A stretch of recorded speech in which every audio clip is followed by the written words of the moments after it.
Bismillahirrahmanirrahim. Assalamualaikum warahmatullahi wabarakatuh. Saya Tarsami Harja SPD, kelas PPKN K1G2, nomor UKG 201500870113. Saya mahasiswa PPG dalam Dalja, Universitas Halu Oleo. Izinkan saya untuk memaparkan tugas Best Prestige, menyusun cerita praktik baik Best Prestige, menggunakan metode STAR, situasi, tantangan, aksi, refleksi hasil, dan dampak, terkait pengalaman mengatasi permasalahan siswa dalam pembelajaran. Lokasi SMP Negeri 6 Subang, lingkup pendidikan sekolah menengah pertama. Tujuan yang ingin dicapai: meningkatkan motivasi belajar peserta didik, meningkatkan kemampuan guru menggunakan model pembelajaran inovatif. Penulis saya sendiri, Tarsami Harja SPD. Tanggal PPL Aksi 1, 10 Desember 2022.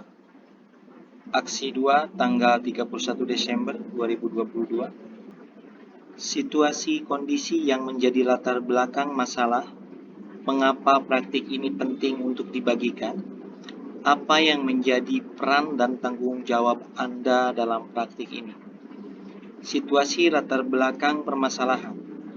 Perubahan aktivitas belajar peserta didik yang selama masa pandemi dilaksanakan secara daring, kembali ke pembelajaran luring, mempunyai dampak terhadap semangat belajar peserta didik rendah.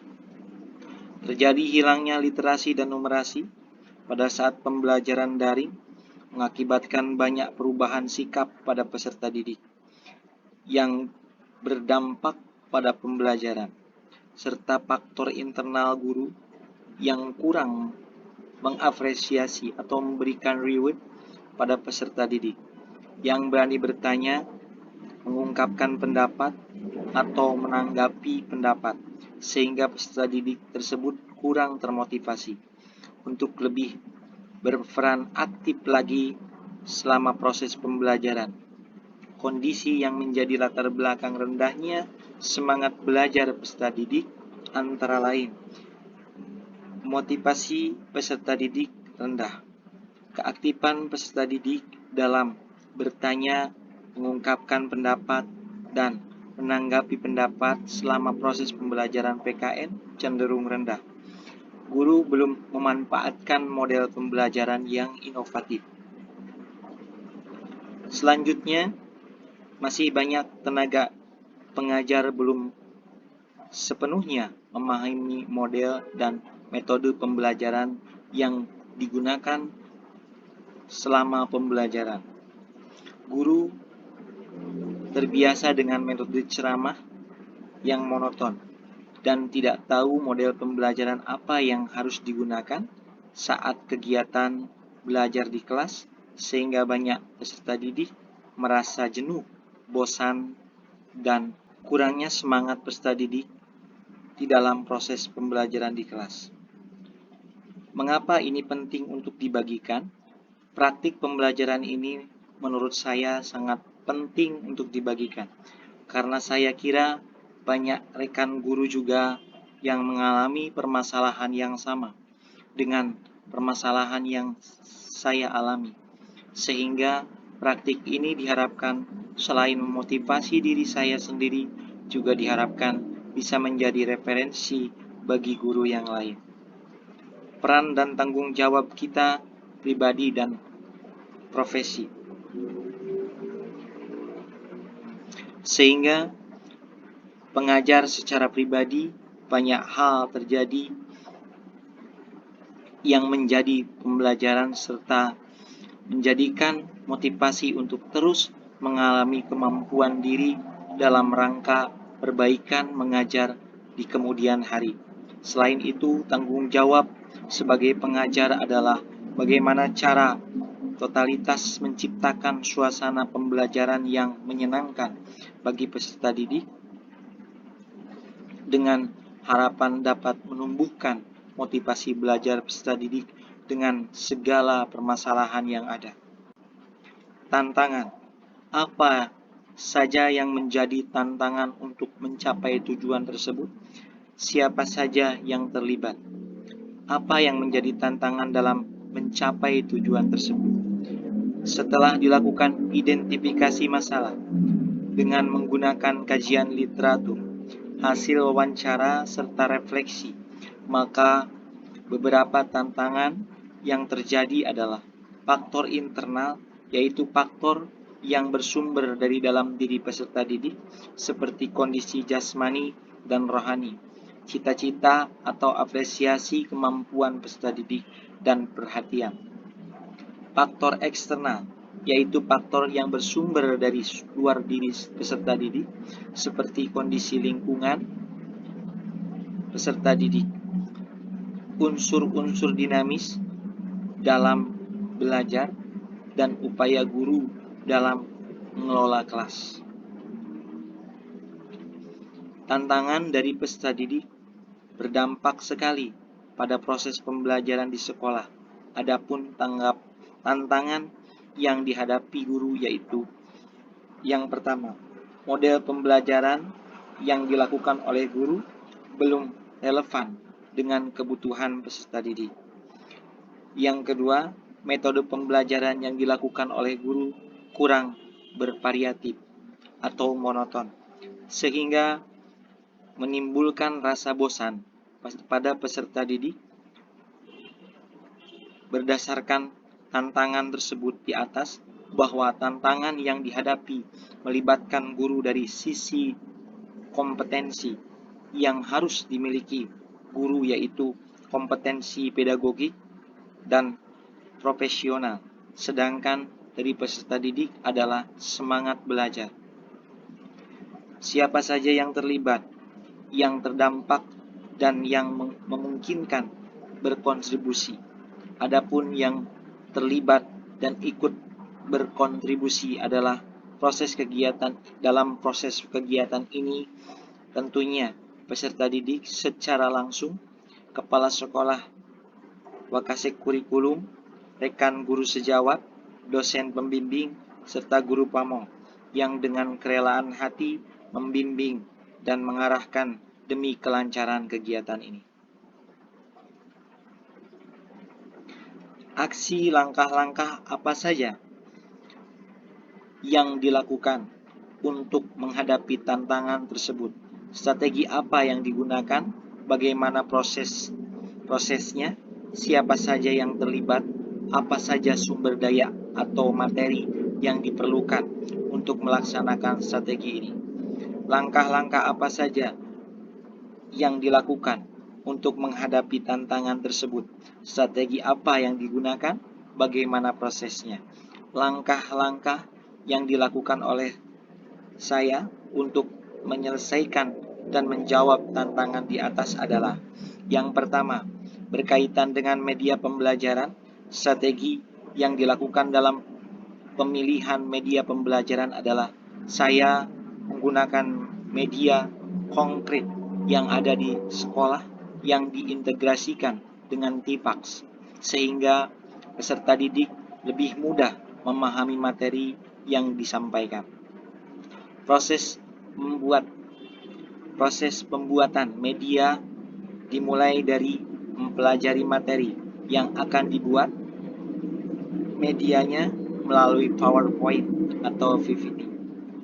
Sumber daya yang diperlukan untuk membuat media pembelajaran ini adalah pengetahuan guru mengenai cara membuat dan menggunakan peralatan yang menunjang dalam proses kegiatan pembelajaran.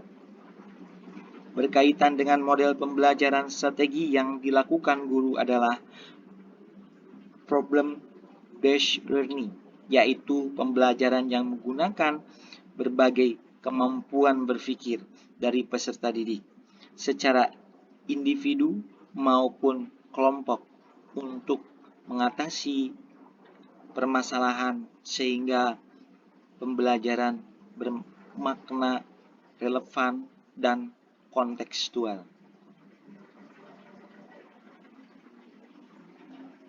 Adapun sintak pada model pembelajaran problem based learning, fase yang pertama, orientasi peserta didik pada masalah. Fase kedua, mengorganisasikan peserta didik untuk belajar. Fase yang ketiga, membimbing penyelidikan individu maupun kelompok. Fase yang keempat, mengembangkan dan menyajikan hasil karya. Fase yang kelima, menganalisis dan mengevaluasi proses pemecahan masalah. Kemudian, sintak dalam project based learning. Fase yang pertama, menentukan pertanyaan dasar. Fase yang kedua, membuat desain proyek. Fase yang ketiga, menyusun penjadwalan. Fase yang keempat, memonitor kemajuan proyek. Fase yang kelima, penilaian hasil. Fase yang keenam, evaluasi pengalaman. Proses pemilihan model pembelajaran ini, guru mempelajari apa saja model-model dalam pembelajaran, kemudian memahami karakteristik peserta didik dengan melihat kemampuan dasar serta kebiasaan peserta didik. Sumber daya yang diperlukan dalam pemilihan model pembelajaran antara lain pemahaman guru terhadap jenis model pembelajaran yang akan digunakan dan harus hafal dengan sintak dari model pembelajaran tersebut, mulai dari kegiatan pendahuluan, kegiatan inti, dan kegiatan penutup. Yang ketiga, berkaitan dengan metode pembelajaran, strategi yang dilakukan oleh guru dengan model pembelajaran PBL dan PJBL, pendekatan yang digunakan scientific, TFAX, yaitu menggunakan metode kombinasi antara ceramah, tanya jawab, diskusi, dan penugasan. Proses pemilihan metode ini yaitu guru mempelajari apa saja jenis-jenis metode dalam pembelajaran. Yang ketiga, sumber daya yang diperlukan dalam pemilihan metode adalah pemahaman kompetensi guru. Berkaitan dengan metode pembelajaran, strategi yang dilakukan oleh guru dengan model pembelajaran PBL dan PJBL, pendekatan yang digunakan scientific, TFAX, yaitu menggunakan metode kombinasi antara ceramah, tanya jawab, diskusi, dan penugasan. Proses pemilihan metode ini yaitu guru mempelajari apa saja jenis-jenis metode dalam pembelajaran. Sumber daya yang diperlukan dalam pemilihan metode adalah pemahaman kompetensi guru. Kemudian yang keempat, berkaitan dengan semangat belajar peserta didik, merancang pembelajaran yang berpusat pada peserta didik. Guru menentukan kegiatan-kegiatan apa saja yang akan dilakukan dalam pembelajaran sehingga kegiatan berpusat pada peserta didik sehingga peserta didik menjadi lebih aktif. Kemudian sumber daya yang diperlukan untuk meningkatkan semangat belajar peserta didik yaitu pemahaman guru akan pembuatan perangkat pembelajaran serta dibutuhkannya kreativitas dalam merancang kegiatan yang dapat membuat peserta didik lebih aktif dalam mengikuti pembelajaran. Kemudian siapa saja yang terlibat, apa saja sumber daya atau materi yang diperlukan untuk melaksanakan strategi ini.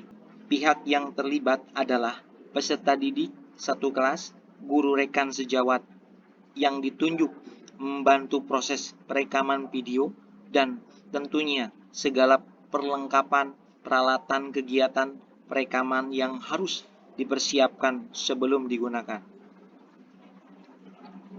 refleksi hasil dan dampak. Bagaimana dampak dari aksi, dari langkah-langkah yang dilakukan? Apakah hasilnya efektif atau tidak efektif? Mengapa? Bagaimana respon orang lain terkait dengan strategi yang dilakukan? Apa yang menjadi faktor keberhasilan atau ketidakberhasilan dari strategi yang dilakukan? Apa pembelajaran dari keseluruhan proses tersebut? Bagaimana dampak dari aksi yang dilakukan? Setelah dilakukan model pembelajaran problem based learning dan pembelajaran project based learning, di antara dampaknya adalah sebagai berikut. Yang pertama, model pembelajaran problem based learning dan pembelajaran project based learning memberi semangat peserta didik untuk belajar lebih giat dan tekun untuk mendapatkan jawaban dari masalah yang diberikan guru. Metode pembelajaran problem based learning dan metode pembelajaran project based learning menantang para peserta didik untuk belajar dan bekerja berkelompok untuk mendapatkan dan mencari solusi dari permasalahan. Dengan model pembelajaran problem based learning dan pembelajaran project based learning, guru berhasil membangun rasa percaya diri peserta didik dalam belajar dan membuat peserta didik berperan aktif. Kemudian, dengan model pembelajaran project based learning, guru berhasil membangun rasa percaya diri peserta didik dalam belajar dan membuat peserta didik berperan aktif.